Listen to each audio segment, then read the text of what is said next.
The mysterious kingdom is home to many rare and wondrous creatures, which leads us to this question. Can we make a ride based on any of them? Find out now, because this is Opposite Attractions.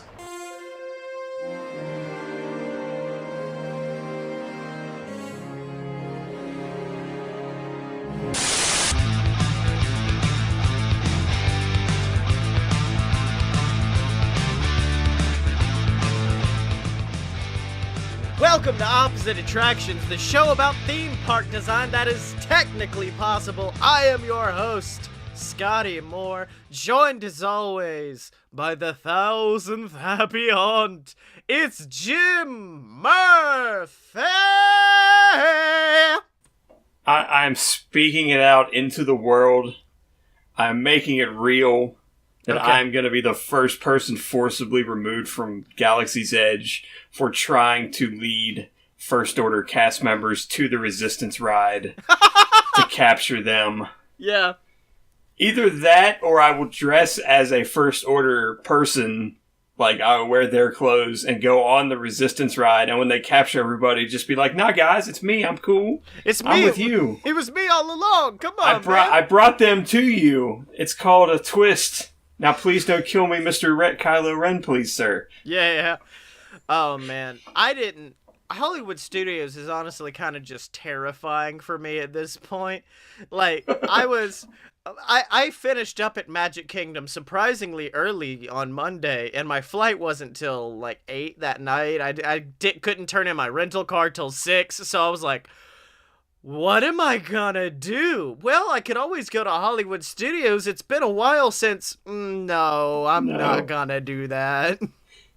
I don't even know if the parking lot's fixed or if it's still like a bad maze. Yeah, no, I went to see Spider-Man Into the Spider-Verse again instead. That's what I did. This weekend was a whole lot of me going, this is boring, I'm going to see a movie. The conference I was at, I legitimately had a moment where I was like, fuck this, I'm gonna go see Captain Marvel. Question, why not use your time between Magic Kingdom and car getting rid of to just go and spend your time at Chicken Guy? Oh, yeah, well, no, I was gonna get drunk at the Edison, but then I was like, well, Spider-Verse is on, and that seems like that would waste a whole lot more time than what I'm gonna do anyways. So, I did that instead. Now, oh wait, Jim. You hear it? Who's that driving by on the Pass Fast car? It's fucking Jimmy Fallon and his garbage-ass ride. Cause Jimothy Murphy, there's something wholesome about Fast and the Furious Supercharged. It's not wholesome. It's like apple pie to you now. It is a tradition. It's like baseball. As I've stated before, it's kind of like The Room. Like they tried to make a good ride and it just didn't work. Jimmy Fallon has a darkness behind it that I don't appreciate. I tweeted my whole Jimmy Fallon experience, so let me just try to catch the people up at home. You go inside, and it looks like you're walking into, like, NBC Studios, which is it's pretty dope. Someone gives you a card, and I'm like, oh, it's like E.T. I'll tell someone my name is Garrett later or something. But no... Instead, you walk up this set of stairs into not a queue line, but a fucking waiting room where they're just playing clips of Jimmy Fallon on the TV constantly. My only respite from the pain was when Lin-Manuel Miranda was on an episode, and I was like, oh, good. And then... I guess they have multiple cards with different colors on them, and whatever card you get is basically what party you're with, and the room lights up the color that they're about to bring into the room. Here's the problem. Mine was red, and there weren't many people in there. So when it was time to go, the entire room lit up like the gates of hell were opening unto us. And you're part of your no, that was actually they were bringing in Kane to be on your ride. Yeah, exactly. Since they have that new deal with Universal. So then you walk in there, Jim, and you sit down in a stadium. And you have to put on a fucking seatbelt. And I'm just staring like there's nothing this ride can do that a seatbelt is going to stop us. Like, it was, even afterwards, like the seatbelt didn't automatically pop open like in a car. They had to release you from the seatbelt. And the ride itself, I believe the way I described it on Twitter was the Simpsons ride on hospice care, because it's it's just so bad. The moment that amused me the most was beforehand, they take you into like a little fill-in theater where they kind of line you up like this is the row you're going to get in. And they play Jimmy Fallon doing basically the opening to Jimmy Fallon, like, hey everybody, it's me, Jimmy Fallon, and I'm here to do some comedy for you. There's no one in the audience. It's silent. So he's praying that we there waiting on this ride are going to react to him like an audience. We don't. And like there's a point where he tells a joke and an applause sign comes up. Dead silent. None of us reacted to it. And I was just like, this is my favorite moment of this ride, is the kind of shock horror of watching Jimmy Fallon with no laugh track behind it. So that's one pass fast. And then you fly around New York City. And does he ever like pop out of the ground on a tank or anything fun? You go to the moon. Okay, and the roots are there. The roots are on the moon. That's about it. Makes sense.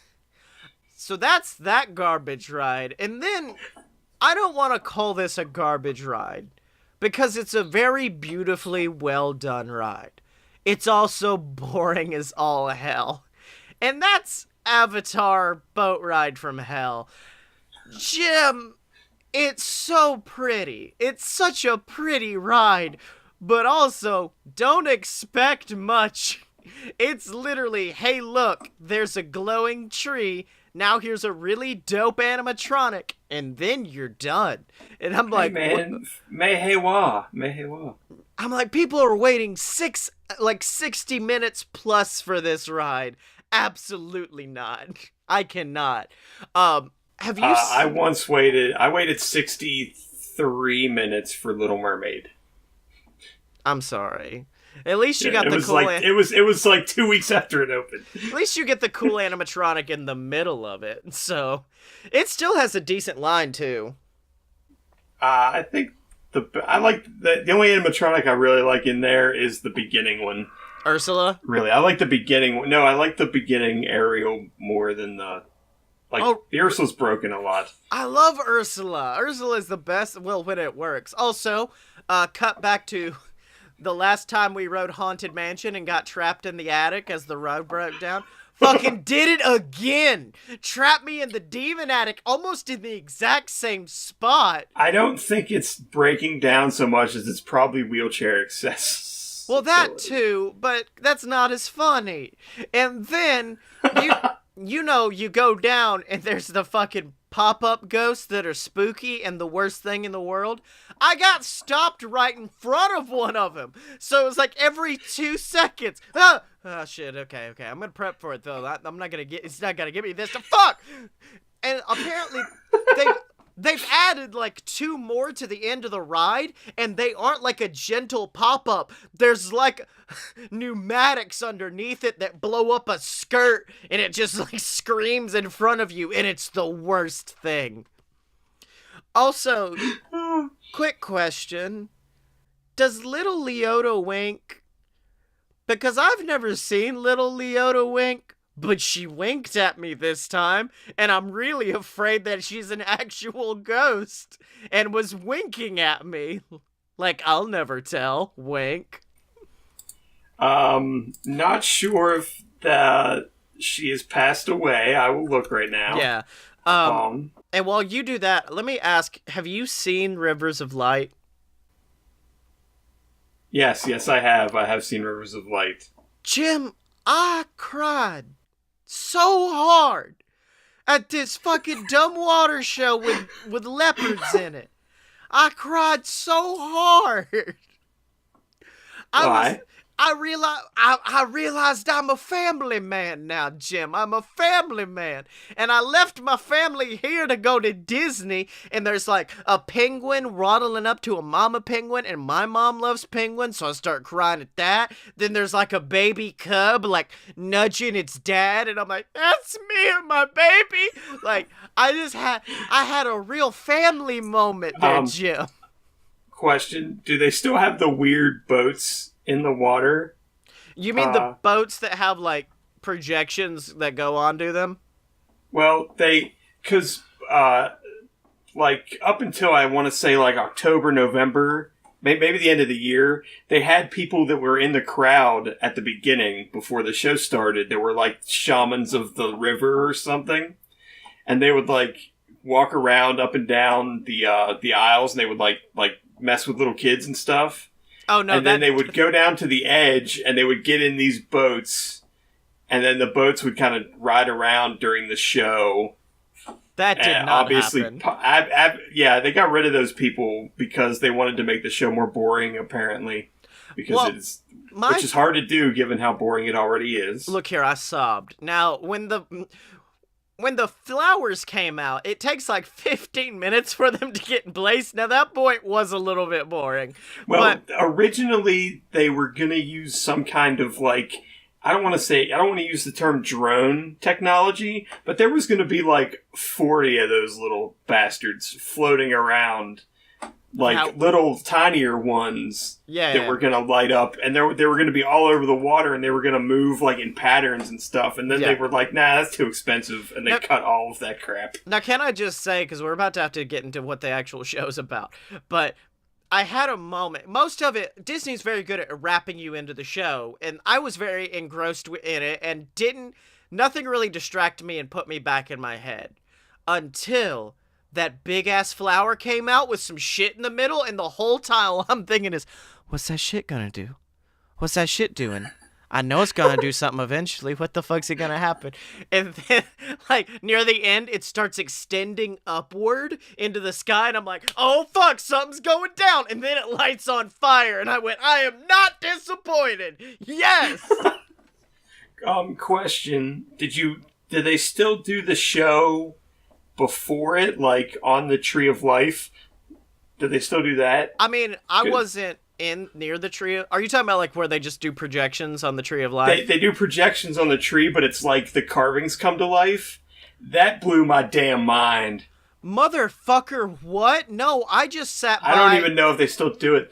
There was literally like, they have the lights on it, so it looks like, purple and orange or whatever. Yeah. And there's music playing, and then all of a sudden, like, you'll like, sometimes it'll just be little, like, there's like a deer on the tree, and like its head will come up, and it'll look around, and then it'll like go back down, and it literally looks like that part of the tree is like alive. All I saw was some ding dang fish swimming around to Little Nemo music, and that's when I was like, no. There's like, I remember the deer, because a couple times it'll actually get up, and it looks like it's actually like leaving the carving and then running around. And then it like lays exactly back down, and then like the way the lights go, it's like, oh, now it's part of the tree again. Yeah, it's really creepy. I need to look up a video of this, because I do want to see this, because what I saw was like Disney. I think it's called Awakenings. Okay, then no, I did not see this. This was kind of just like Tree of Life projections, so it was showing like scenes from the Jungle Book and playing like a cinematic version of Ooby-Doo, I want to be like you. So, Jim... Trash in the camp. They played the Backstreet Boys version of Trash in the Camp. Do-up-be-doo. Okay, we're about to do the actual show, but I do have to get this in. I was listening to a podcast called Punch Up the Jam recently, and I can't remember what podcast, what song they were talking about. They go, "This sounds a lot like that song from Tarzan. What's it called? Oh yeah, Trash in the Camp." And then they start playing it, and one of the hosts just goes, "No, this isn't music. This is just stomp. Fuck this. I hate it." But Jim Murphy, this is a podcast about building our own theme park where we never get rid of the cool animal carving things and replace it with ooby-doo. Instead, we just make it better and better. And this week, I gave us a challenge for our D&D theme park, Mysterious Kingdom. And that challenge was to bring to life a ride based on the animal that just won't go away, Twitter. And also the Hydra. I didn't include Twitter. That's a problem. It's the only thing that's online today, apparently, because Instagram and Facebook are also down. That's dated. Now we're gonna just date the episode there. So Jim Murphy, my ride this week. I love the Hydra. I just need you to know that. I wrote about the Hydra in my book because, I basically had a few Hercules chapters in there, and I was like, well, it has to fight a Hydra, so. And I came up with a theory about the Hydra that I've incorporated into part of my ride tonight, but we're not going to talk about that yet. Instead, we're gonna talk about the ride itself, which is some Avatar-ass bullshit, because you go into a scientific laboratory where they explain to you that they're trying to teach the rest of the kingdom what it's like to be in the Mysterious Kingdom, and what it's like to be the creatures there, what it's like to be a Gerblin, what it's like to be a Hydra, or what it's like to be all of the different creatures there, and they explain that you are there for the testing of the Hydra, which is their newest and most ambitious project yet. If this is successful, they can move on to dragons, they can move on to bigger creatures, and the Hydra is their first test subject because it would be the most difficult. So, my ride vehicle is what some would say a bit ambitious. Because it is 16 cars, each of which can hold 4 people, all connected together in a line that looks like the neck of a Hydra, and the front of it has a head on it. And so they're all connected together, and the ride begins, and you're kind of just slowly Hydraing around in your cart of 64 fucking people, let me Yes. not... And you kind of can look at, like, the gems and the jewels that you're protecting. It's almost like you have your own cavern, and these are all your riches. And then an explosion in the wall next to you, and a massive hero with a big sword and shield steps out and says, "I'm here for my treasure, Hydra. Be prepared to be defeated." And then the fucking massive snake of people goes from 0 to 45 as you shoot up into a roller coaster, baby. And you kind of can see, like, magical spells around you and sword slashes as the hero is trying to take you down. Then you go up in a loop-de-loop. What's that? Oh yeah, halfway through the loop-de-loop, the track splits, and 8 of you go one direction, and 8 of the carts go the other direction. And so now it's like dueling dragons as those 2 go on their own adventure. Oh wait, what happens then? Oh, now 4 of you go in one direction and 4 go in the other. And this keeps going until there are 16 individual tracks bouncing off the walls like a fucking pinball game. It's insanity. And it's beautiful because no 2 rides will be the same. You have to ride this ride like at least 16 times to understand every experience. And I don't think I've even rode like the Haunted Mansion 16 times, and I love that ride. It's something new every single time. It's absolute chaos. And then, of course, at the end of the ride, the hero's there. He's about to slay you. Then all the carts descend on him at once before coming together one after another to reform the long neck and then pulling you back in. This show building is the size of like all of Epcot. So I Yeah, think this would have to be. Oh, I'm aware. I am pushing the boundary of technically possible at this point, I think. I thought I was getting pretty bad this week, and I think you just whooped my ass. Yes, You did. thank you. But I will say my favorite addition to it, and this is what was influenced by my book. You know what? Here's the thing, Jim. Hydra keep growing head, right? Hydra, you keep chopping him up, he keeps regenerating more meat than was there before. Which means that a Hydra is the cure, the Hydra will stop world hunger. Because it keeps creating meat, no matter what. Always got meat for the Hydra. Which is why I'm now proposing, outside of this, is a Simpsons Land-esque food court where there are multiple different, there's a pizza stop, a Taco Bell, a Kentucky Fried Chicken, except it's all Hydra meat. We propose that it's Hydra meat in all of them, and in the back of it, there's a giant animatronic Hydra head that you can go interact with and talk to, and it is implied that he is the one that's giving the meat. So, hold on, let me see. Well, what was the name of this ride exactly? I don't know if I caught that.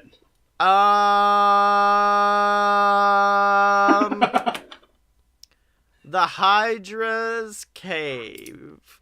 And then also, if you want funnier names, the restaurants are Kentucky Fried Hydra, Hydra Hut, Burger Neck, just...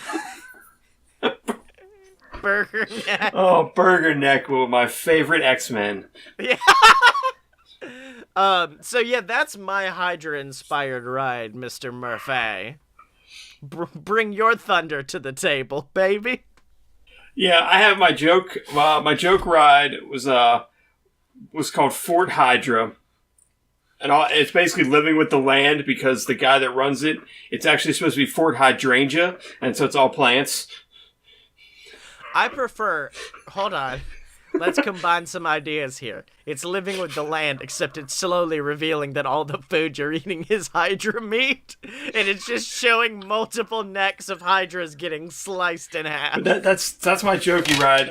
But actually, so I'm a big fan of the trope of the two the twin brothers or the two brothers where one's straight laced and orderly, and the other one's a hippie slob. You mean this show? I didn't know we were related. I'm going to have to talk to my parents about that. Yeah. Explains the red in the beard, I guess. Yeah. So my idea is that there's two brothers that basically you get on this quest to try to reunite them, and you find out that they both run this cave exploration thing opposite of each other. So okay. The one brother is a magician or a wizard. He's a wizard. Okay. So, no, I want you to go back. I want him just to be a street magician. I want him to be Chris Angel. Well, so my idea is that they would have shops on either side of this thing that would have similar names. So the wizard side is his name is Mystical Martin. So It's Mystical Martin's Magical Marvels. Okay. And then the other side, that guy is a scientist thing. Science isn't a real big thing around the kingdom. So, but he's this scientist. I basically wanted to say that he's half of Maurice from Beauty and the Beast, and half I don't want to say Willy Wonka. That's not right. But half Captain Nemo from 20,000 Leagues. Oh, somewhere in that vein. I was gonna say Stanley Yelnatz's dad from Holes, but okay. He is Mechanical Maddox. That's his name. Okay, are these humans, dwarves? Yeah, these are humans, I think. Okay, I really thought this was gonna be that they are two separate heads of a Hydra in trench coats on different sides no, of the town. That's not where the Hydra comes in to play. Okay. So my idea is that basically both of them have ways that you can explore this cave. On the wizard side, the vehicle is kind of it's almost, I don't want to say it's a boat on wheels, but it's kind of imagine I I don't want to even say like the vehicle from like Dinosaur, but it's basically just like rows of seats and then there's wheels underneath of it, like a giant. Kind of like a tank. Yeah, like it's just an open air vehicle, but it's on a track, but you're not really supposed to see the track because suspension of disbelief. Yeah. But the idea is that you would go into this cave underwater, that he is somehow stopping the water from going into the cave, but you can still see the water. So there would be like glass with special effects that are like almost like a plasma ball sort of situation. Okay, that's cool. So that way it like is to kind of break or keep the illusion that like there's water on one side of this and you're in like this dry section, that he is somehow using his magic to hold the water back so that you can travel through this cave. Oh, okay. So that's the magic side. On the other side, the mechanical guy actually has like developed like the kingdom's first like submarine. So you would actually be in like a 20,000 Leagues sort of submarine underwater situation. And as you went through the show scenes, like every other show scene, you would actually see, like if you're in the submarine, you would see the car on the other side of the building, or like on the other side of the water in the cave. And the brother running the submarine would basically be talking shit about the brother in the car, basically saying like it's too dangerous what he's doing and the magic's not going to work and he's a piece of crap. Okay. And then the other brother, the wizard brother, would be using like a speaker system to talk to you on the little cart. And he would be mentioning, it's like you're getting like a Jungle Cruise style tour, but there's not a person on the car with you. Okay. So that way, like, and the show scenes will be separated enough so that you could have multiple things running through it, but you would only ever see one submarine and one car. And so there would be things like, things like you'd see fish or you'd see plants, and like you would keep cutting in and out of this main room. And then, like, at one point you would see this gem-filled cave, and the submarine on that side would like, there would be some kind of special effect where there was like a claw to like pick up one of the gems and take it with them. Yeah. But if you rode the other side, you would come to a similar cave, and the wizard guy would basically explain that they're like magical gems and you shouldn't really mess with them. Oh, okay. So you kind of have to ride both sides to like get the whole story of what's in the cave.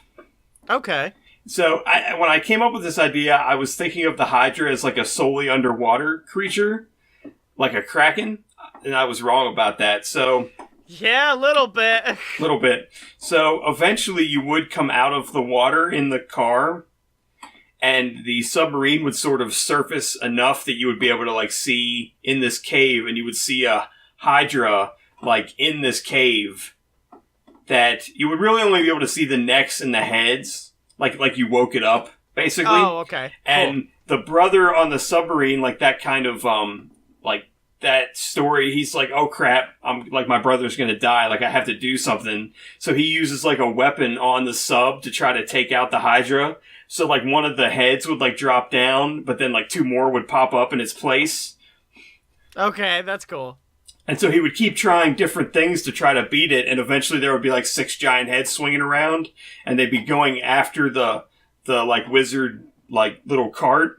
Yeah. And then he would the guy would basically decide to use the gem to like power one of the weapons, and that would somehow like destroy the Hydra, is using this like magical thing. And then he would see that like magic's like a real like important thing, and he would be like, I'm gonna go talk to my brother or whatever. And then the other brother would come up and be like, oh, he used some kind of magic thing to save me. Maybe he actually thinks magic's good. And like, so as you like left the ride, it would be like, if you're on one side, you would hear the like mechanical brother saying like, oh, I'm going to go see him.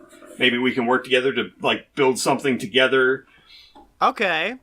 That's that would really be like cool. how you got them together.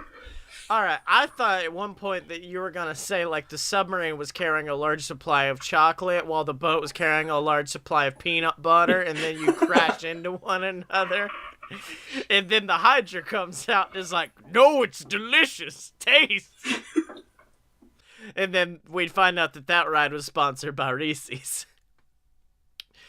Which I believe E.T. already is. So Jim, I enjoyed... What was the name of that one? Do I actually have a name for this? So if you go on the wizard side, it's called Martin's Magical Caravan. Okay. And if you go to the submarine, it's just Maddox's Super Submersible. Oh, okay, cool. And like the quest would be called Double Trouble or something like that. And you have to ride both of them to figure things out. I was gonna just call it like the Two Brothers quest, but then I thought it would remind people of that one song from the American Adventure where one of the brothers dies in the Civil War, and that's sad. And that's just real sad. I was talking to someone at work today about going to like Epcot and Disney World, and she goes, yeah, we went to Epcot, and those fucking country rides are bullshit because you do have to stand up. You need to be able to sit. I went with a class, and we all decided to lay down on the ground, and the teacher was very upset with us. And I'm like, yeah, it's the worst. Also, I do China. Doesn't China have seats? Yeah, China has benches. That's what we went. We also got onto that discussion. Also, I would like to give a huge shout out to lady who I can't remember her name for giving me a fast pass to get on ET. You're the fucking best. Anyways, Jim, it's been an episode. What's our challenge for next week? The challenge for next week is going to be something we did before, but might be a little bit different this time. You gave it last time. I'm giving it this time. I think we should do an escape room for our mysterious kingdom. Oh. Like, get really dungeony up in this. Bitch. I liked that pause of like, well, let's let Scottye do the swear. It's what he's experienced with. Bitch. So Jim, where can people find you on the internet, my boy? I'm on Twitter at Apparently Smart, and you can please go to Amazon and buy my book. It's called Accounting for Glory. And you can find me on Twitter at ScottyMo, ScottyEmo. Buy all my books on Amazon. Just look up Scottye More, you'll find them all. The book that has the Hydra in it is, of course, Quetzalcoatl Risen, and we defeated it using a lot of Everclear and fire, the ultimate way to kill a Hydra. So check that out. Check out all the other BS Network programs online at aloadofpurebs.com. And remember to support us either by picking up some merch at merch.aloadofpurebs.com, donating to our Patreon like Ransom Meltzer, the Patreon saint of opposite attractions, ladies and gentlemen. And of course, if you can't support us monetarily, you can always support us by leaving us a review on iTunes. We read all of our reviews. We love getting feedback from you. So make sure to do that, or subscribe if you're watching on YouTube, or go over and follow us on Twitch. We record the show live every single week for your beautiful ears to listen to. But of course, until next time, remember to find Jim and me on Twitter at @show, that's spelled OPPATTSHOW. Are you down with OPP?